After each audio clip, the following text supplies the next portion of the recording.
కరెక్ట్గా 22 years. అప్పుడే 22 years అయిపోయిందా అనిపిస్తుంది. ఎందుకంటే ఖడ్గం ఇప్పుడు చూసినా ఏదో ఫ్రెష్గా ఫీల్ అవుతూ ఉంటాం. ప్రతి ఆగస్టు 15కి కానీ గాంధీ జయంతికి కానీ ఎప్పుడు కూడా టీవీలో చూసి మళ్ళీ చాలాసార్లు చూడడం జరిగింది. నా సినిమాల్లో ద బెస్ట్ ఫిలిం ఇప్పటికి చాలామంది అడుగుతూ ఉంటారు, ఖడ్గం లాంటి ఫిలిం తీయండి తీయండి అని. ఎక్కడ తీస్తాం ఇప్పుడు? తీయలేము. ఎందుకంటే అది ఒకటే వస్తుంది, పీస్, మాస్టర్ పీస్. నా లైఫ్లో నేను ఎప్పటికీ మర్చిపోలేని ఈ సినిమా మళ్ళీ అక్టోబర్ 18న రిలీజ్ చేయడం చాలా సంతోషంగా ఉంటుంది. ఎందుకంటే జనరేషన్స్ మారిపోతూ ఉంటాయి. 20 years జనరేషన్స్. ఇప్పుడున్న జనరేషన్కి ఎవరికి ఖడ్గం అంటే ఎవరో తెలియదు. ఎందుకంటే వాళ్ళు 20 years వచ్చేసి ఉంటాయి కాబట్టి ఆ యూత్కి ఎవరికి కూడా ఖడ్గం గురించి నాకు తెలియకపోవచ్చు. మళ్ళీ ఒక మంచి పేట్రియాటిక్ ఫిలిం, మంచి ఫిలిం మీ ముందుకు రాబోతుంది. డెఫినెట్గా ఒక మంచి సినిమా చూసిన అనుభూతి మీకు కలుగుతుందని నేను మనస్ఫూర్తిగా అనుకుంటున్నాను. డెఫినెట్గా ఇంకా వంశీ, అసలు ఈ సినిమా నాకు వచ్చేది కాదు, నన్ను వద్దన్నారు ప్రొడ్యూసర్ గారు. మధుమురళి ఫస్ట్ అంటే ఒకటి, అంతకుముందు నేను ఎప్పుడు ఫ్యామిలీ సబ్జెక్ట్ చేసేవాడిని.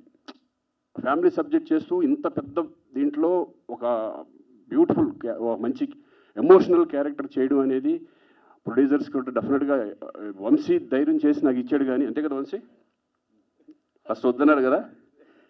శ్రీకాంత్ కాకుండా వేరే వాళ్ళు అయితే నేను సినిమా చేస్తానని చెప్పారు ఆయన.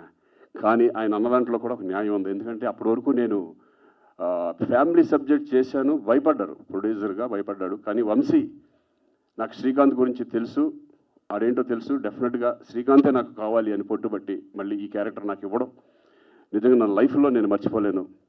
వంశీ అలాగే మధుమురళి కూడా. మధుమురళి అన్నాడు కానీ తర్వాత మళ్ళీ ఎస్ నువ్వు అనుకుందంటే కరెక్టే చేసేయండి అని చెప్పారు ధైర్యంగా. ఆ ధైర్యం చేసి నాకు ఆ క్యారెక్టర్ ఇవ్వడం.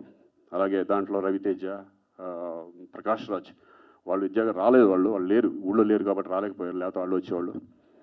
So thank you Vamshi. నాకు ఎందుకంటే వంశీ సినిమాలో ఆర్టిస్ట్ చేయడం అనేది ఒక నేను ఫిల్మ్ ఇన్స్టిట్యూట్ నుంచి వచ్చాను, కానీ ఈయన ఒక ఇన్స్టిట్యూట్, సపరేట్ ఇన్స్టిట్యూషన్. ఎందుకంటే వంశీ చెప్పే విధానం, ఆర్టిస్ట్కి ఇంజెక్ట్ చేసే విధానం ఎంత బాగుంటుందంటే ప్రతి పాయింట్, ఈచ్ పాయింట్ మన నరనరాల్లో దింపేస్తాడు. అటువంటి వంశీ ఆయన సినిమా చేసిన తర్వాత మనకి చాలా కాన్ఫిడెన్స్ వస్తుంది. వేరే సినిమాలు చేసినప్పుడు చాలా ఈజీ అనిపిస్తుంది. అట్లా 3 సినిమాలు ఆయన డైరెక్షన్లో చేయడం నేను. ఖడ్గం తర్వాత నా 100వ ఫిలిం, 100 మూవీ కావాలని వంశీ అయితే నాకు బాగుంటుంది నా 100వ సినిమా. కానీ మహాత్మా, అలాగే గోవిందుడు అందరి వాడేలో నాకు బ్యూటిఫుల్ మంచి క్యారెక్టర్ రామ్ చరణ్ సినిమాలో ఇవ్వడం. ఇలా చెప్పుకుంటూ పోతే ఈయన గురించి చాలా ఉంటాయి. ఎందుకంటే నాకు నచ్చిన డైరెక్టర్స్లో వంశీ ఒకళ్ళు. ఇప్పటికీ ఆయన ఇంకా ఉంది, ఆయన ఎన్నో మంచి సినిమాలు చేయాలని. ఇంకా ఇండస్ట్రీలో వంశీ లాంటి డైరెక్టర్, నిజంగా అంత టెక్నికల్ డైరెక్టర్ ఈరోజు కూడా ఆయన పాత సినిమాలు ఏది చూసినా సరే ఆయనలాగే తీసే డైరెక్టర్స్ చాలా తక్కువ. అటువంటి మళ్ళీ వంశీ ఇంకా మంచి సినిమాలు చేయాలి.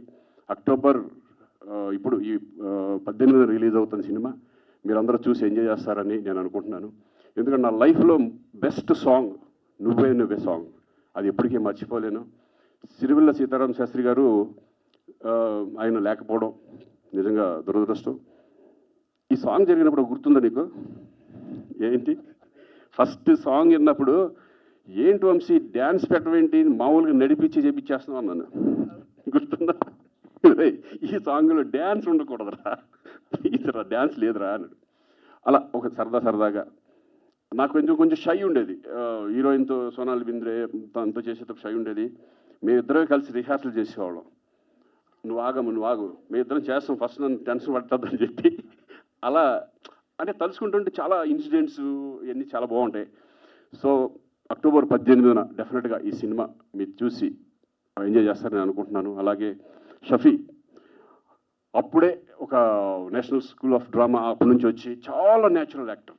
ఎంత న్యాచురల్ అంటే నేను ఇన్స్టిట్యూట్ నుంచి వచ్చాం కానీ బట్ వాళ్ళ ఇన్స్టిట్యూషన్, వాళ్ళ స్టైల్ ఆఫ్ యాక్టింగ్ వేరే ఉండేది. అంతా అంటే మెథడ్ యాక్టింగ్ టైప్ ఆఫ్ ఎక్కువ ఉండేది కదా మా ఇన్స్టిట్యూషన్. మాకు అది నేర్పల, మాదంతా వెళ్ళిపోతూ ఉండేది అంతే అది. సో వండర్ఫుల్ ఆర్టిస్ట్ని ఇండస్ట్రీకి పరిచయం చేశారు వంశీ. అలాగే ఇంకా మా బాబు గురించి ఏం చెప్తాం, వాడు ఏ క్యారెక్టర్ చేసిన దాంట్లో ఇద్దరం ఎన్నో సినిమాలు చేసాం. ప్రేయస్రావు దగ్గర నుంచి ఎన్ని సినిమాలు చేసాము. ప్రతి సినిమాలో కూడా వాడు మంచి బ్యూటిఫుల్ క్యారెక్టర్, మంచి ఆర్టిస్ట్. ఇప్పుడు ఏ క్యారెక్టర్ చేసినా కూడా దాన్ని ముందుకు తీసుకెళ్ళిపోతాడు. అద్భుతమైన పర్ఫార్మర్. థ్యాంక్ యూ బాబా. ఎన్నో సినిమాలు, అద్భుతమైన సినిమాలు ఉన్నాయి మన వినోదం దగ్గర నుంచి అక్కడ లెక్కేసుకుంటే. సో మరి మరొక్కసారి అందరికీ నేను థ్యాంక్స్ చెప్పుకుంటున్నాను. అలాగే ప్రొడ్యూసర్స్కి, వంశీకి థ్యాంక్ యూ వెరీ మచ్.